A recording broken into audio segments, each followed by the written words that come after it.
చెప్పారు. అది 2004లో. 2026లో ఎన్నెన్నో మిలియన్స్ అయిపోయినాయి. సో లోపల వచ్చిన వాళ్ళు ఆల్రెడీ ఉన్నారు. డెఫినెట్లీ వాళ్ళ రీహాబిలిటేషన్కి మీరు ఏదో ఒకటి చేయాలి. ఇంకా ముందు రాకూడదు అని మీరు ప్రివెంట్ చేయొచ్చు. బట్ ఆల్రెడీ వచ్చిన వాళ్ళది ఏదో ఒకటి చేయాలి, దానికి పైసలు పెట్టాలి, తప్పదు. బట్ డెఫినెట్లీ ఒక సమగ్రమైన లా ఉండాలి.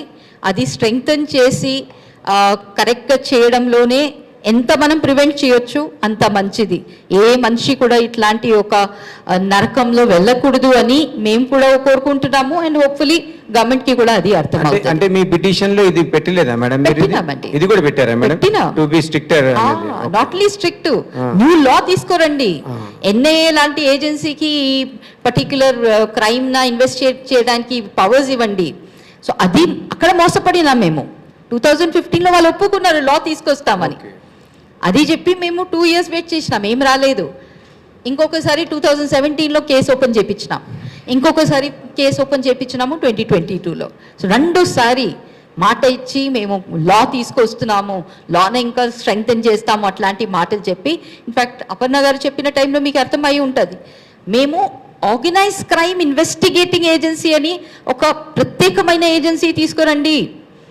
ఓకే, ఎందుకంటే ఇప్పుడు హైదరాబాద్లో ఏదో జరుగుతుంది, 4 మందిని ఎక్కడ పట్టుకుంటే నేరం ఎక్కడ ఖతం అవుతుంది అండి?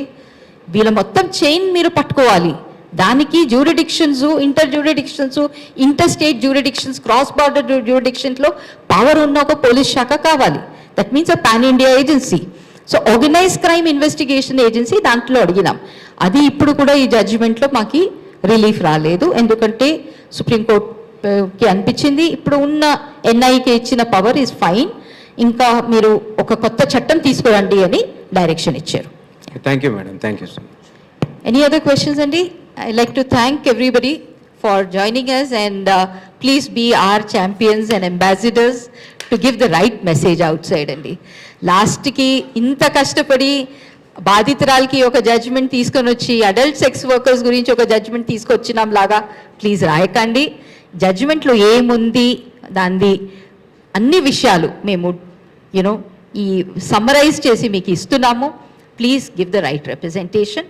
సార్ మీరేదో అడగాల?